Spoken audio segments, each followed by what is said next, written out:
Operating system বা OS মানে শব্দটা শুনলেই মনে হয় কম্পিউটারের ভেতরে খুব জটিল কিছু একটা। হুম। কিন্তু এই ওএস আছে বলেই কিন্তু আমরা এত সহজে কম্পিউটার, ধরুন স্মার্টফোন, এগুলো ব্যবহার করতে পারছি। একদম। আজকে আমরা কিছু স্টাডি নোটসের সাহায্য নিয়ে এই ওএস এর গভীরে যাব, একটু বোঝার চেষ্টা করব যে পর্দার আড়ালের সেই মূল নীতিগুলো কি, যা আমাদের এই ডিজিটাল জীবনকে এতটা মসৃণ করে তুলেছে। ঠিক তাই। আর লক্ষ্যটা হলো এই যে আপাত জটিল একটা বিষয়, এর মূল ধারণাগুলো সহজভাবে তুলে ধরা। অনেকটা ধরুন একটা দারুণ ম্যাজিক শো দেখার পর ম্যাজিশিয়ানের রহস্যগুলো একটু জেনে নেওয়ার মতো, তাই না? হ্যাঁ হ্যাঁ, ঠিক তাই। আমাদের হাতে যে নোটসগুলো আছে সেগুলো কিন্তু বেশ কিছু ইন্টারেস্টিং দিক তুলে ধরেছে ওএস নিয়ে। চমৎকার। তাহলে শুরুতেই একটা উপমা ব্যবহার করা যাক, যেটা নোটসেও ছিল। হার্ডওয়্যার মানে কম্পিউটারের যন্ত্রাংশ, এটা যদি হয় একটা সুপার কার, তবে অপারেটিং সিস্টেম হলো তার ড্রাইভার, একজন অত্যন্ত দক্ষ ড্রাইভার। বাহ, দারুণ উপমা। ড্রাইভার ছাড়া যেমন ধরুন সেরা গাড়িও অচল, মানে শুধু লোহার বাক্স। ঠিক। তেমনি ওএস ছাড়া শক্তিশালী হার্ডওয়্যারও কিন্তু নিশ্চয়ই একটা বাক্স। একদম। আর এই ড্রাইভারের কাজটাই আমরা ধাপে ধাপে দেখব, কিভাবে এটা ব্যবহারকারী আর হার্ডওয়্যারের মধ্যে যোগাযোগটা করায়, কিভাবে বিভিন্ন কাজ মানে প্রসেস সেগুলোকে সামলায়, মেমরি ভাগ করে দেয়, আর কম্পিউটারের সব সম্পদ যাতে ঠিকঠাক ব্যবহার হয় সেটা নিশ্চিত করে। তাহলে চলুন একেবারে গোড়া থেকে শুরু করি। এই ওএস জিনিসটা ঠিক কি? কিভাবে এটা ব্যবহারকারী আর হার্ডওয়্যারের মাঝখানে বসে সবকিছু নিয়ন্ত্রণ করছে? মানে ইউজার, ওএস, হার্ডওয়্যার, এই সম্পর্কটা আসলে কেমন? একটু বুঝিয়ে বলবেন? দেখুন, অপারেটিং সিস্টেমের প্রধান কাজটাই হলো এই সেতুটা তৈরি করা। ব্যবহারকারী যাতে সহজে কমান্ড দিতে পারে আর হার্ডওয়্যার যেন সেই কমান্ড অনুযায়ী কাজ করতে পারে, এটা নিশ্চিত করাই ওএসের মূল লক্ষ্য। টেকনিক্যালি এটাকে বলে কনভিনিয়েন্স বা ব্যবহারের সুবিধা। আচ্ছা। তবে নোটসগুলোতে কিন্তু এর আরও কিছু গুরুত্বপূর্ণ দিকের ওপর জোর দেওয়া হয়েছে। যেমন ধরুন, কম্পিউটারের সীমিত সম্পদ, সিপিইউ, মেমোরি, ডিস্ক, এগুলোর সর্বোচ্চ সদ্ব্যবহার করা, মানে এফিসিয়েন্সি। এফিশিয়েন্সি। সিস্টেমটা যাতে নির্ভরযোগ্য হয়, মানে রিলায়েবিলিটি, সহজে বিগড়ে না যায়। আর অবশ্যই নিরাপত্তা বা সিকিউরিটি, তথ্যের গোপনীয়তা, অখণ্ডতা আর প্রাপ্যতা, মানে কনফিডেন্সিয়ালিটি, ইন্টেগ্রিটি, অ্যাভেলেবিলিটি, বা সংক্ষেপে সিআইএ ট্রায়াড। CIA triad. আচ্ছা। পুরো ব্যাপারটা একজন দক্ষ অর্কেস্ট্রা কন্ডাক্টরের মতো, বুঝলেন? যিনি বিভিন্ন বাদ্যযন্ত্রকে একসাথে বাজিয়ে একটা সুরেলা ঐকতান তৈরি করেন। ওএসও ঠিক তাই করে। হার্ডওয়্যার, সফটওয়্যার ব্যবহারকারী সবার মধ্যে সমন্বয় করে। বাহ! অর্কেস্ট্রা কন্ডাক্টর, এটাও বেশ ভালো লাগলো উপমাটা। তার মানে ওএস শুধু ব্যবহার সহজ করছে না, পর্দার আড়ালে একটা বিশাল ব্যবস্থাপনার দায়িত্ব সামলাচ্ছে। আচ্ছা, আমরা যখন কম্পিউটারে কোনো সফটওয়্যার চালাই, তখন তো বলি প্রোগ্রাম চলছে, আবার প্রসেস শব্দটাও শুনি। এই দুটোর মধ্যে কি কোনো পার্থক্য আছে? আমি প্রায় গুলিয়ে ফেলি। এটা একটা খুব সাধারণ প্রশ্ন, আর খুবই গুরুত্বপূর্ণও বটে। নোটসেও এটার উপর বেশ জোর দেয়া হয়েছে। দেখুন, প্রোগ্রাম হলো ডিস্কে সেভ করে রাখা নির্দেশাবলীর একটা সেট। এটা একটা স্থির বা প্যাসিভ জিনিস, যেমন আপনার ওয়ার্ড প্রসেসর বা গেমের ফাইলটা যা হার্ড ডিস্কে আছে। আচ্ছা, মানে ফাইলটা। হ্যাঁ, ফাইলটা। কিন্তু যখন আপনি ওটায় ডাবল ক্লিক করে চালু করেন, তখন সেটা মেমোরিতে মানে র্যামে মোড হয় এবং চলতে শুরু করে। এই সক্রিয় চলমান অবস্থাটাকেই বলা হয় প্রসেস। ও আচ্ছা, মানে ডিস্কে ঘুমিয়ে থাকা অবস্থায় প্রোগ্রাম আর র্যামে এসে চলতে শুরু করলেই প্রসেস। নোটসে একটা খেলোয়াড়ের উপমা ছিল, মনে পড়ছে। একদম ঠিক। খেলোয়াড়রা যখন ড্রেসিং রুমে তৈরি হচ্ছে, এটা হলো প্রোগ্রাম, আর যখন তারা মাঠে নেমে খেলা শুরু করেছে, তখন সেটা হলো প্রসেস। দারুণ। এখন এই মাঠে নামা প্রত্যেক খেলোয়াড়কে, মানে প্রত্যেকটা প্রসেসকে চেনার জন্য, তার সব তথ্য রাখার জন্য ওএস একটা বিশেষ ডেটা স্ট্রাকচার ব্যবহার করে। এর নাম হলো প্রসেস কন্ট্রোল ব্লক বা পিসিবি। পিসিবি, এটা কি প্রসেসের একটা আইডি কার্ড বা ধরুন কন্ট্রোল প্যানেলের মতো বলা যায়? এতে কি তথ্য থাকে? অনেকটা তাই। পিসিবি হলো একটা প্রসেসের জন্মকুষ্ঠি বা প্রোফাইল। এতে থাকে প্রসেসটার একটা ইউনিক আইডি মানে পিআইডি। ওটা এখন কি অবস্থায় আছে, চলছে নাকি অপেক্ষা করছে নাকি শেষ হয়ে গেছে, সিপিইউ এর কোন নির্দেশটা চালাচ্ছিল মানে প্রোগ্রাম কাউন্টার, এর প্রায়োরিটি কত, কোন মেমোরি ব্যবহার করছে, কোন ফাইল খুলেছে, এই সব কিছু। অনেক তথ্য তো। হ্যাঁ, যখন ওএস একটা প্রসেসকে থামিয়ে অন্যটাকে সিপিইউ দেয়, তখন এই পিসিবিতেই আগেরটা সব স্টেট সেভ করে রাখে, যাতে পরে আবার ঠিক সেখান থেকেই শুরু করতে পারে। এই যে দ্রুত আদলবদল, এটাকেই বলে কনটেক্সট সুইচিং। বোঝা গেল। তার মানে পিসিবি ছাড়া ওএস এই হাজার হাজার চলমান প্রসেসের হিসাব রাখতেই পারত না। আচ্ছা, প্রসেসের পাশাপাশি নোট সেভ থ্রেড নিয়েও তো বেশ আলোচনা আছে। এটাকে নাকি হালকা ওজনের বা লাইট ওয়েট প্রসেস বলা হয়। এর পেছনের আইডিয়াটা কি? ঠিক, থ্রেড বিষয়টা বেশ ইন্টারেস্টিং। আর নোটস অনুযায়ী এটা আধুনিক ওএস ডিজাইনের একটা খুব গুরুত্বপূর্ণ অংশ। থ্রেড হলো, সোজা কথায়, একটা প্রসেসের ভেতরেই চলতে থাকা একটা ছোট্ট অংশ, যা স্বাধীনভাবে কাজ করতে পারে। প্রসেসের ভেতরেই? হ্যাঁ, উপমাটা ব্যবহার করা যেতে পারে এভাবে। একটা নতুন প্রসেস তৈরি করা মানে পুরো একজন নতুন কর্মী নিয়োগ দেওয়া। তার জন্য আলাদা অফিস, ডেস্ক, কম্পিউটার সব লাগবে, মানে অনেক রিসোর্স দরকার। হুম। আর থ্রেড তৈরি করা মানে হলো আপনার বর্তমান একজন কর্মীর সাথে কয়েকটা অতিরিক্ত হাত জুড়ে দেওয়া, যাতে সে একই সাথে একাধিক ছোট ছোট কাজ করতে পারে। একই প্রসেসের থ্রেডগুলো নিজেদের কোড সেকশন, ডেটা সেকশন এগুলো শেয়ার করে নেয়, কিন্তু প্রত্যেকের নিজস্ব প্রোগ্রাম কাউন্টার, রেজিস্টার সেট আর স্ট্যাক থাকে। তাহলে এর সুবিধা কি? কেন আমরা সবসময় নতুন প্রসেস তৈরি না করে থ্রেড ব্যবহার করতে চাই? এটা কি অ্যাপগুলোকে আরও ফাস্ট বা রেসপন্সিভ করে তোলে? যেমন ধরুন, ব্রাউজারের একটা ট্যাব। একদম, মূল সুবিধা হলো গতি আর কম সম্পদ ব্যবহার। একটা থ্রেড তৈরি করা বা বন্ধ করা একটা পুরো প্রসেস তৈরি বা বন্ধ করার চেয়ে অনেক অনেক দ্রুত হয়। ও। আর যেহেতু এরা মেমোরি শেয়ার করে, মানে কোড আর ডেটার অনেকটা অংশ, তাই মেমোরিও কম লাগে। আপনার ব্রাউজারের উদাহরণটা খুব ভালো। পুরো ব্রাউজারটা একটা প্রসেস হতে পারে, আর প্রত্যেকটা ট্যাব একটা থ্রেড হিসেবে চলতে পারে। আচ্ছা। এর ফলে একটা ট্যাব যদি কোনো কারণে হ্যাং করে যায় বা রেসপন্স না করে, পুরো ব্রাউজারটা কিন্তু ক্র্যাশ করে না, বিশেষ করে যদি কার্নেল লেভেল থ্রেড ব্যবহার করা হয়। Kernel level thread, user level থ্রেডও কি আছে? নোটসে যেন এই দুটোর পার্থক্যের কথা ছিল। হ্যাঁ, আছে। নোটসে ইউজার লেভেল থ্রেড ইউএলটি আর কার্নেল লেভেল থ্রেড কেএলটি এর মধ্যে একটা মূল পার্থক্য তুলে ধরা হয়েছে। ব্যাপারটা হলো ওএস কার সম্পর্কে জানে আর কার সম্পর্কে জানে না। কেএলটিকে ওএস সরাসরি ম্যানেজ করে, মানে ওএস জানে যে এই থ্রেডগুলো চলছে। তাই একটা কেএলটি যদি কোনো কারণে ব্লক হয়ে যায়, যেমন আইও রিকোয়েস্ট করে, ওএস অন্য কেএলটিকে সিপিইউ দিতে পারে। আর ইউএলটি?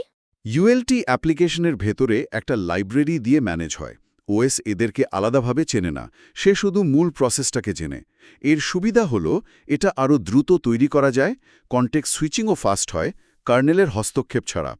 কিন্তু অসুবিধা হলো, যদি একটা ইউএলটি ব্লক হয়ে যায়, তাহলে ওএস পুরো প্রসেসটাকেই ব্লকড মনে করতে পারে, ফলে ওই প্রসেসের অন্য ইউএলটিগুলো চলতে পারে না। এটা একটা ক্লাসিক ডিজাইন ট্রেড অফ, বুঝলেন? গতি বনাম নির্ভরযোগ্যতা। আচ্ছা, বেশ ইন্টারেস্টিং ট্রেড অফ। তাহলে ওএস এই অসংখ্য প্রসেস আর থ্রেড সামলাচ্ছে, কিন্তু কম্পিউটারে তো সাধারণত একটা বা কয়েকটা মাত্র সিপিইউ থাকে। তাহলে কে কখন সিপিইউ ব্যবহার করবে এটা ওএস ঠিক করে কিভাবে? নোটসে শিডিউলিং শব্দটা বারবার আসছিল। ঠিক, এখানেই শিডিউলিংয়ের আসল ভূমিকা। ধরুন, রেডি কিউতে অনেকগুলো প্রসেস বা থ্রেড সিপিইউ ব্যবহারের জন্য তৈরি হয়ে বসে আছে। কিন্তু সিপিইউ তো একবারে একটাই কাজ করতে পারে, তাই না? যদি না মাল্টিকোর হয়, কিন্তু মূল ধারণাটা একই। হ্যাঁ। রেডি থাকা প্রসেসগুলোর মধ্যে কে পরবর্তী সুযোগ পাবে এবং কতক্ষণের জন্য পাবে। নোটস অনুযায়ী এর মূল লক্ষ্যগুলো হল সিপিইউকে যতটা সম্ভব ব্যস্ত রাখা, মানে সিপিইউ ইউটিলাইজেশন বাড়ানো, নির্দিষ্ট সময়ে বেশি কাজ শেষ করা বা থ্রুপুট বাড়ানো, আর প্রসেসগুলোর অপেক্ষার সময় বা ওয়েটিং টাইম কমানো। হুম। আর এখানেই ডিগ্রি অফ মাল্টিপ্রোগ্রামিং ধারণাটা আসে, মানে মেন মেমোরিতে একই সাথে কতগুলো প্রসেস সক্রিয়ভাবে থাকতে পারছে, যাতে সিপিইউ সবসময় কিছু না কিছু করার জন্য পায়। শিডিউলিংয়ের দুটো প্রধান ধরনের কথা নোটসে আছে, নন প্রিএমটিভ আর প্রিএমটিভ। সেলিব্রিটির উপমাটা দিয়ে একটু বুঝিয়ে বলবেন। প্রিএমটিভ মানে কি ওএস জোর করে থামিয়ে দেয়? হ্যাঁ, অনেকটা তাই। নন প্রিএমটিভ মানে হলো একটা প্রসেস যখন সিপিইউ পায়, সে নিজে কাজ শেষ না করা পর্যন্ত বা স্বেচ্ছায় না ছাড়া পর্যন্ত সিপিইউ ধরে রাখে। মানে যতক্ষণ না সে নিজে থেকে আয়ও করতে যায় বা কাজ শেষ করে, ওএস তাকে সরাতে পারে না। আচ্ছা। সেলিব্রিটির উপমাটা ছিল এরকম, ধরুন একজন সেলিব্রিটি ফ্যানদের সাথে ছবি তুলছেন। নন প্রিএমটিভ হলে তিনি যতক্ষণ না তার নিজের ইচ্ছা হচ্ছে থামার বা সব ফ্যানের সাথে ছবি তোলা শেষ হচ্ছে, তিনি তুলতেই থাকবেন। পেছনে লম্বা লাইন নিয়ে তিনি ভাবছেন না। আর প্রিএমটিভ? প্রিএমটিভ মানে হল ওএস একটা নির্দিষ্ট সময় পর, যাকে বলে টাইম স্লাইস বা কোয়ান্টাম, অথবা যদি তার চেয়ে বেশি গুরুত্বপূর্ণ কোনো প্রসেস এসে পড়ে, তখন আগের প্রসেসটাকে জোর করে থামিয়ে সিপিইউ কেড়ে নিতে পারে এবং অন্যকে দিয়ে দিতে পারে। ও। সেলিব্রিটির উপমাটা এখানে হবে, তিনি ঠিক করলেন প্রত্যেক ফ্যানকে মাত্র 5 সেকেন্ড করে সময় দেবেন। 5 সেকেন্ড হলেই সিকিউরিটি গার্ড তাকে সরিয়ে পরের জনকে সুযোগ করে দেবে। আজকের দিনে যে মাল্টিটাস্কিং সিস্টেমগুলো আমরা ব্যবহার করি, সেগুলো মূলত প্রিএমটিভ মডেলই ব্যবহার করে, যাতে সিস্টেমটা রেসপন্সিভ থাকে। কিন্তু কোন নিয়মে সুযোগ দেওয়া হবে? মানে কোন প্রসেসটা আগে যাবে, তার তো অনেক অ্যালগোরিদম থাকতে পারে। নোটসে কয়েকটা কথা বলা আছে, যেমন এফসিএফএস আর রাউন্ড রবিন। এগুলোর মূল বিষয়টা কি? অবশ্যই অনেক অ্যালগোরিদম আছে, প্রত্যেকটা নিজস্ব সুবিধা অসুবিধা। FCFS, the first come first serve, সবচেয়ে সরল। যে প্রসেস আগে রেডি কিউতে আসবে, সে আগে সিপিইউ পাবে। ঠিক যেন দোকানের লাইনে দাঁড়ানো। সরল, কিন্তু হ্যাঁ, সরল, কিন্তু সমস্যাও আছে। যদি প্রথমে একটা খুব বড় কাজের প্রসেস এসে পড়ে, মানে যার সিপিইউতে অনেক সময় লাগবে, তাহলে তার পেছনের ছোট ছোট কাজগুলোকে অনেকক্ষণ অপেক্ষা করতে হতে পারে। এটাকে বলে কনভয় এফেক্ট বা স্টারভেশনের দিকেও যেতে পারে। স্টারভেশন মানে না খেয়ে থাকা। ঠিক। আর রাউন্ড রবিন বা আর একটু অন্যরকম। এটা প্রিএমটিভ। এখানে প্রত্যেক প্রসেসকে অল্প একটু নির্দিষ্ট সময়ের জন্য সিপিইউ দেওয়া হয়। ওই যে টাইম কোয়ান্টাম বললাম, সময় শেষ হলে প্রসেসটা যদি শেষ না হয়ে থাকে, তাকে রেডি কিউয়ের একদম পেছনে পাঠিয়ে দেওয়া হয়, আর লাইনের পরের জন সুযোগ পায়। এটা তো বেশ ন্যায্য মনে হচ্ছে। হ্যাঁ, এটা অনেক ন্যায্য বা ফেয়ার। সবাই অল্প অল্প করে সুযোগ পায়। কিন্তু এর একটা অসুবিধা হলো, এই ঘন ঘন প্রসেস বদলানো, মানে কনটেক্সট সুইচিং, এর একটা ওভারহেড বা খরচ আছে। সিপিইউকে তো মূল কাজ থামিয়ে এই বদলানোর কাজটা করতে হয়, যা সিস্টেমের কিছুটা পারফরম্যান্স কমিয়ে দেয়, বিশেষ করে যদি টাইম কোয়ান্টাম খুব ছোট হয়। তার মানে এখানেও একটা ট্রেড অফ, ন্যায্যতা বনাম ওভারহেড। একদম। নোটসে এই অ্যালগোরিদমসগুলো আলোচনা করা হয়েছে মূলত এটা বোঝাতে যে শিডিউলিংয়ে সরলতা, ন্যায্যতা, রেসপন্স টাইম, থ্রুপুট, এই সব কিছুর মধ্যে ওএস ডিজাইনারদের সবসময় একটা ভারসাম্য খুঁজে বের করতে হয়। কোনো একটাই সেরা অ্যালগোরিদম নেই সব পরিস্থিতির জন্য। বেশ জটিল, কিন্তু দারুণ একটা সিস্টেম। আচ্ছা, সিপিইউ না হয় ম্যানেজ হলো, কিন্তু এই যে এত প্রসেস চলছে, এদের তো মেমোরিতে থাকতে হবে, মানে র্যামে। নোটসে মেমোরি ম্যানেজমেন্টকে একটা ধাঁধা বলা হয়েছে। ওএস কিভাবে এই সীমিত মেমোরি ভাগ করে দেয়? কন্টিগুয়াস আর নন কন্টিগুয়াস অ্যালোকেশন বলতে কি বোঝায়? হ্যাঁ, মেমোরি ম্যানেজমেন্ট ওএসের অন্যতম জটিল এবং ভীষণ গুরুত্বপূর্ণ একটা কাজ, কারণ র্যাম তো সিপিইউর তুলনায় বেশ সীমিত। কন্টিগুয়াস অ্যালোকেশন মানে হলো একটা পুরো প্রসেসকে মেমোরির একটানা বা অবিচ্ছিন্ন একটা জায়গায় রাখতে হবে, মানে শুরু থেকে শেষ পর্যন্ত এক টুকরো জায়গায়। একটানা? হ্যাঁ, এর মধ্যে আবার দুটো পুরনো পদ্ধতি ছিল। একটা ফিক্স পার্টিশনিং, যেখানে মেমোরিকে আগে থেকেই সমান বা বিভিন্ন মাপের কিছু খণ্ডে ভাগ করে রাখা হতো, আর একটা হলো ভেরিয়েবল পার্টিশনিং, যেখানে প্রসেসের চাহিদা অনুযায়ী ঠিক ততটুকু মাপের খণ্ড তৈরি করা হতো। কিন্তু এতে নাকি মেমোরি নষ্ট হয়। ফ্র্যাগমেন্টেশন নামে একটা সমস্যার কথা নোটসে আছে। ইন্টারনাল আর এক্সটার্নাল ফ্র্যাগমেন্টেশন, এগুলো আসলে কি, একটু বুঝিয়ে বলবেন? ঠিক ধরেছেন। এই কন্টিগুয়াস অ্যালোকেশনের প্রধান সমস্যাই হলো ফ্র্যাগমেন্টেশন বা মেমোরির খণ্ডবিখণ্ড হয়ে যাওয়া। ফিক্স পার্টিশনিংয়ে হয় ইন্টারনাল ফ্র্যাগমেন্টেশন। ধরুন একটা খণ্ডের সাইজ 10 মেগাবাইট, কিন্তু আপনার প্রসেসের দরকার মাত্র 8 মেগাবাইট। আপনি ওই 10 মেগাবাইটের খণ্ডটাই পেলেন। তাহলে বাকি 2 মেগাবাইট? ওই বাকি 2 মেগাবাইট ওই খণ্ডের ভেতরেই নষ্ট হলো। ওটা ওই প্রসেসও ব্যবহার করছে না, আবার অন্য কোনো প্রসেসকেও দেওয়া যাচ্ছে না। এটা হলো ইন্টারনাল বা অভ্যন্তরীণ ফ্র্যাগমেন্টেশন। আর এক্সটার্নাল? আর ভ্যারিয়েবল পার্টিশনিংয়ে যখন প্রসেস আসে আর যায়, তখন মেমোরিতে ফাঁকা জায়গাগুলো ছোট ছোট অনেক খণ্ডে ছড়িয়ে পড়ে। হয়তো মোট ফাঁকা জায়গা আছে 50 মেগাবাইট, কিন্তু সেটা কোথাও 5 মেগাবাইট, কোথাও 10, কোথাও 15, এভাবে ছড়িয়ে ছিটিয়ে আছে। এখন যদি 40 মেগাবাইটের একটা নতুন প্রসেস আসে, তাকে একটানা জায়গা দেওয়া যায় না, যদিও মোট ফাঁকা জায়গা যথেষ্ট ছিল। এই যে ব্যবহারযোগ্য কিন্তু একটানা নয় বলে অব্যবহৃত থাকা জায়গা, এটাই হলো এক্সটার্নাল বা বাহ্যিক ফ্র্যাগমেন্টেশন। তাহলে তো বিরাট সমস্যা, মেমোরি থাকা সত্ত্বেও ব্যবহার করা যাচ্ছে না। এই এক্সটার্নাল ফ্র্যাগমেন্টেশনের সমাধান কি? নোটসে নন কন্টিজিউয়াস অ্যালোকেশন আর পেজিংয়ের কথা বেশ জোর দিয়ে বলা হয়েছে। একদম। নন কন্টিগুয়াস অ্যালোকেশন এই এক্সটার্নাল ফ্র্যাগমেন্টেশনের সমস্যার একটা যুগান্তকারী সমাধান, আর পেজিং হল এর সবচেয়ে জনপ্রিয় এবং বহুল ব্যবহৃত কৌশল। নোটস অনুযায়ী এর মূল আইডিয়াটা হলো প্রসেসটাকে আর একটানা রাখার দরকারই নেই। একটানা রাখার দরকার নেই, তাহলে প্রসেসটাকে নির্দিষ্ট আকারের ছোট ছোট খণ্ডে ভাগ করা হয়, এদের বলে পেজ। আর ফিজিক্যাল মেমোরিকেও ঠিক একই আকারের খণ্ডে ভাগ করা হয়, এদের বলে ফ্রেম। পেজ আর ফ্রেম একই সাইজের? হ্যাঁ, সাধারণত একই সাইজের, ধরুন 4 কিলোবাইট। এবার ওএস একটা ডেটা স্ট্রাকচার ব্যবহার করে যার নাম পেজ টেবল। এটা মনে রাখার জন্য যে এই প্রসেসের কোন পেজটা র্যামের কোন ফ্রেমে রাখা আছে। যেহেতু পেজগুলো মেমোরির যেগুলো ফাঁকা ফ্রেমে বসতে পারে, তাই প্রসেসটা আর একটানা থাকতে হয় না। ফলে এক্সটার্নাল ফ্র্যাগমেন্টেশনের সমস্যাটা আর থাকে না বললেই চলে। ওয়াও, এটা তো খুবই স্মার্ট আইডিয়া। এটা কি লজিক্যাল অ্যাড্রেস আর ফিজিক্যাল অ্যাড্রেসের মধ্যে কোনো পার্থক্য তৈরি করে? ঠিক ধরেছেন, এটাই পেজিংয়ের মূল সৌন্দর্য। সিপিইউ যখন কোনো অ্যাড্রেস জেনারেট করে, সেটা হয় লজিক্যাল অ্যাড্রেস, প্রসেসের নিজের ঠিকানা। মেমরি ম্যানেজমেন্ট ইউনিট এমএমইউ নামে একটা হার্ডওয়্যার তখন পেজ টেবিলের সাহায্য নিয়ে ওই লজিক্যাল অ্যাড্রেসকে ফিজিক্যাল অ্যাড্রেসে র্যামের আসল ঠিকানায় অনুবাদ করে। এই বিচ্ছেদটাই অনেক কিছু সম্ভব করেছে। এর সাথে কি ভার্চুয়াল মেমরি ধারণাটা জড়িত? আমার কম্পিউটারের র্যাম হয়তো 8 জিবি, কিন্তু আমি অনেক অনেক বড় সফটওয়্যার বা গেম চালাই। এটা কিভাবে সম্ভব হয়? ঠিক এখানেই ভার্চুয়াল মেমরির জাদু। পেজিং কৌশল ব্যবহার করেই এটা সম্ভব হয়। ভার্চুয়াল মেমরি আসলে একটা ভ্রম বা ইলিউশন তৈরি করে যে কম্পিউটারে ফিজিক্যাল র্যামের চেয়ে অনেক বেশি মেমরি আছে। ভ্রম? কিভাবে? পুরো প্রসেসটাকে একবারে র্যামে না এনে শুধুমাত্র যে অংশগুলো বা পেজগুলো এই মুহূর্তে দরকার, সেগুলোকে র্যামে আনা হয়। বাকি অংশ হার্ড ডিস্কের একটা বিশেষ জায়গায়, যাকে সোয়াপ স্পেস বা পেজিং ফাইল বলে, সেখানে রাখা থাকে। ও, মানে সবটা র্যামে আনাই হয় না? না, সবটা একবারে আনা হয় না।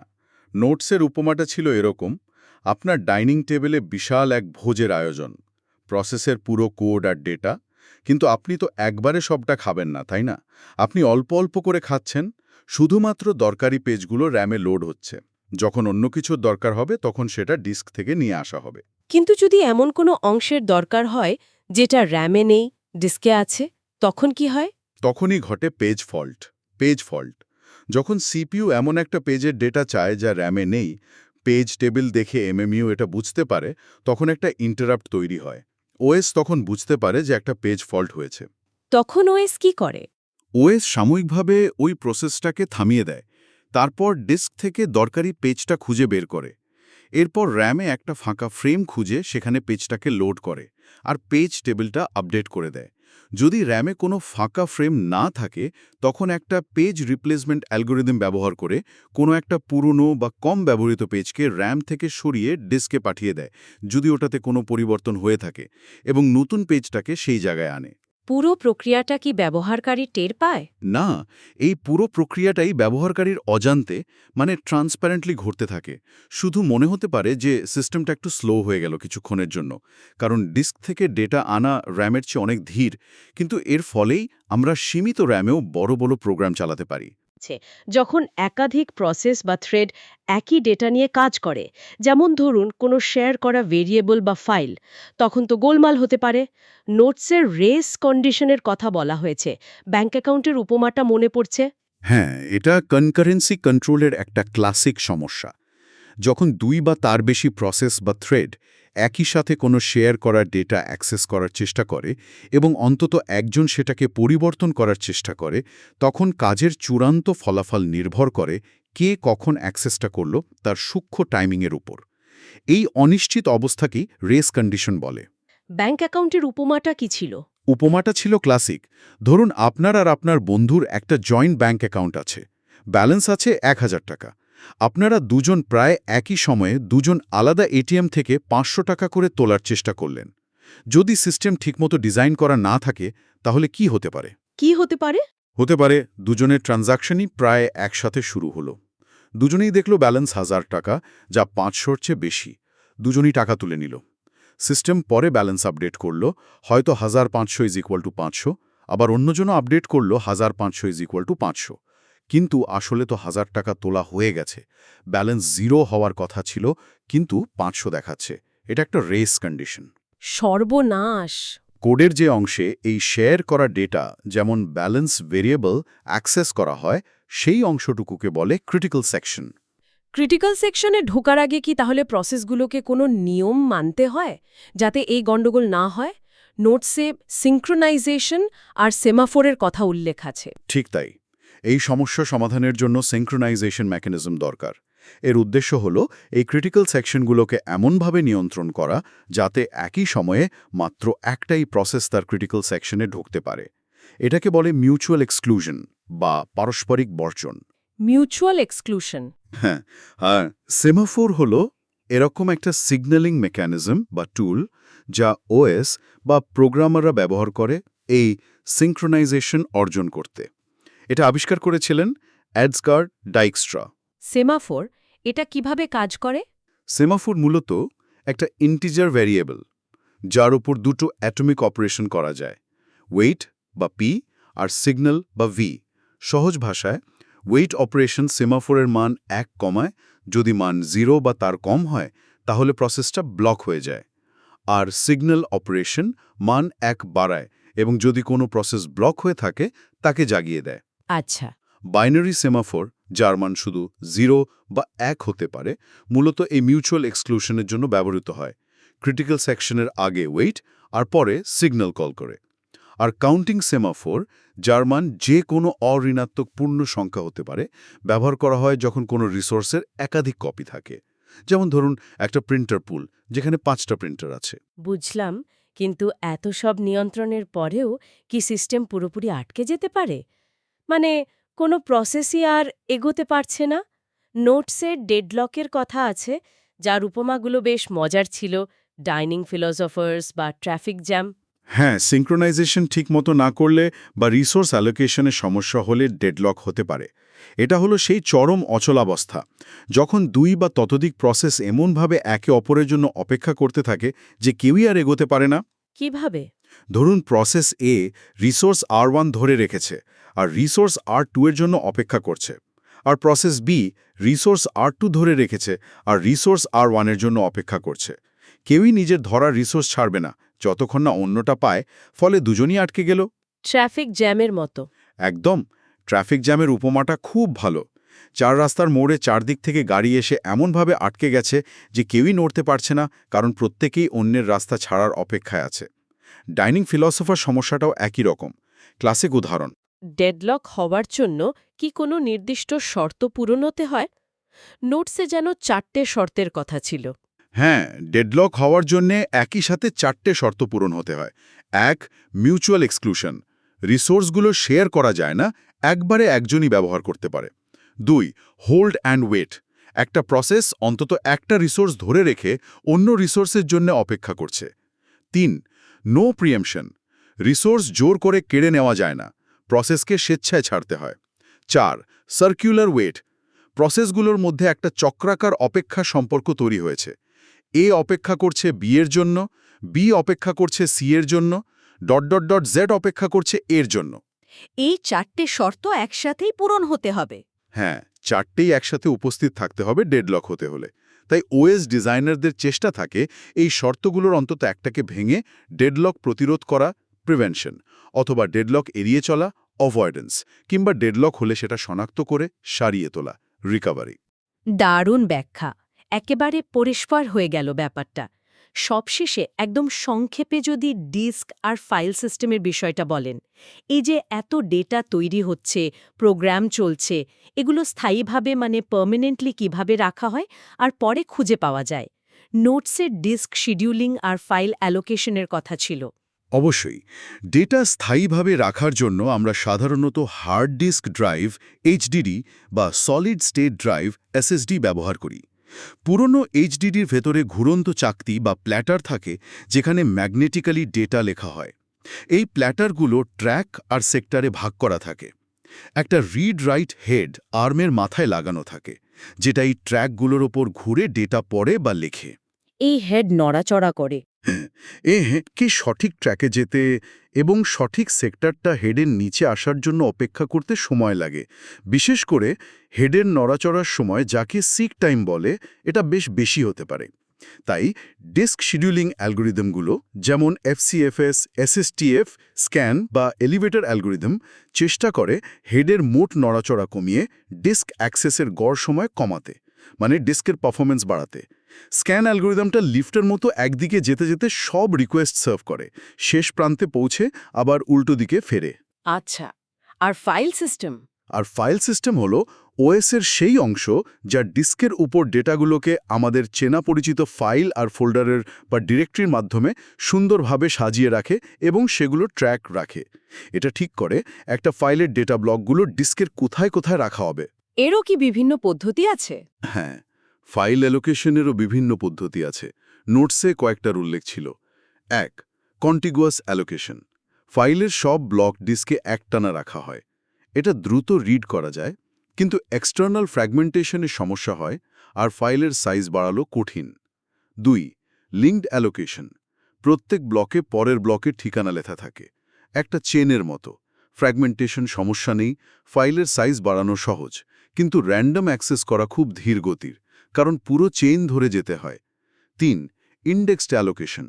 প্রত্যেক ফাইলের জন্য একটা ইন্ডেক্স ব্লক থাকে, যেখানে ওই ফাইলের সব ডেটা ব্লকের ঠিকানা লিস্ট করা থাকে। এটা র্যান্ডম অ্যাক্সেস দ্রুত করে এবং ফ্র্যাগমেন্টেশন সমস্যাও কমায়, কিন্তু ওই ইন্ডেক্স ব্লকের জন্য অতিরিক্ত জায়গা লাগে। তার মানে এখানেও সুবিধা অসুবিধা ট্রেড অফ। একদম, প্রত্যেকটা পদ্ধতিরই নিজস্ব সুবিধা অসুবিধা আছে। আধুনিক ফাইল সিস্টেমগুলো প্রায়শই এই পদ্ধতিগুলোর কোনো উন্নত সংস্করণ বা মিশ্রণ ব্যবহার করে। অসাধারণ। তাহলে পুরো আলোচনাটা যদি এক জায়গায় আনি, মানে আজকের এই গভীর পর্যালোচনার সারসংক্ষেপ করি, তাহলে বলা যায় অপারেটিং সিস্টেম হলো আমাদের ডিজিটাল ডিভাইসের নেপথ্যের নায়ক। সেই মাস্টার কন্ট্রোলার বা অর্কেস্ট্রা কন্ডাক্টর, যা প্রসেস চালাচ্ছে, মেমরি ভাগ করছে, সিপিইউকে ব্যস্ত রাখছে, ডিস্কে ডেটা সামলাচ্ছে, সবকিছুই করছে অত্যন্ত দক্ষতার সাথে। ঠিক।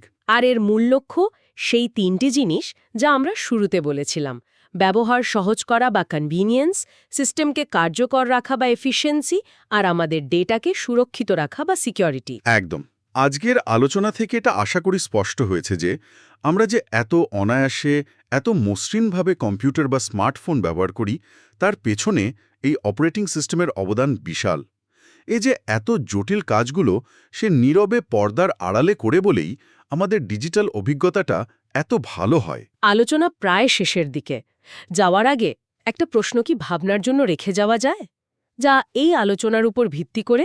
নিশ্চয়ই, সেটা ভালোই হবে।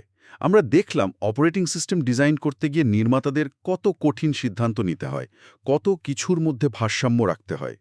যেমন সর্বোচ্চ পারফরমেন্সের চেষ্টা বনাম সিস্টেমটাকে সহজ ও নির্ভরযোগ্য রাখা, অথবা সব ব্যবহারকারী বা প্রসেসের মধ্যে সম্পদ ন্যায্যভাবে ভাগ করে দেওয়া বনাম কোনো একটা বিশেষ কাজকে খুব দ্রুত শেষ করার সুযোগ দেওয়া। এই ট্রেড অফগুলো। হ্যাঁ, এই মৌলিক ট্রেড অফগুলো। এখন প্রশ্ন হলো, প্রযুক্তির ভবিষ্যৎ কোন দিকে যাচ্ছে? আমরা দেখছি cloud computing, internet of things, IoT, যেখানে কোটি কোটি ডিভাইস একে অপরের সাথে যুক্ত হচ্ছে, বিশাল ডেটা তৈরি হচ্ছে। এই নতুন ক্ষেত্রগুলোতে, যেখানে সিস্টেমের স্কেল আর জটিলতা দুটোই অঞ্ঝন বাড়ছে, সেখানে অপারেটিং সিস্টেম ডিজাইনের এই মৌলিক ট্রেড অফগুলো কীভাবে পরিবর্তিত হতে পারে? সেগুলোর গুরুত্ব কি একই থাকবে, নাকি নতুন কোনো চ্যালেঞ্জ বা বিবেচ্য বিষয় সামনে আসবে? অথবা আরও সহজভাবে বললে, আজকের এই আলোচনা শোনার পর পরের বার যখন আমরা আমাদের ফোনটা হাতে নেব বা ল্যাপটপটা খুলব, তার যে মসৃণ পারফরমেন্স, যে মাল্টিটাস্কিং ক্ষমতা, সেটার পেছনের এই গভীর ইঞ্জিনিয়ারিং, এই জটিল ম্যানেজমেন্ট কি আমাদের একটু অন্যভাবে ভাবাবে? আমরা কি একটু হলেও উপলব্ধি করব পর্দার আড়ালের এই জাদুটাকে? ঠিক, এই ভাবনাটা নিয়েই না হয় আজকের মতো শেষ করা যাক।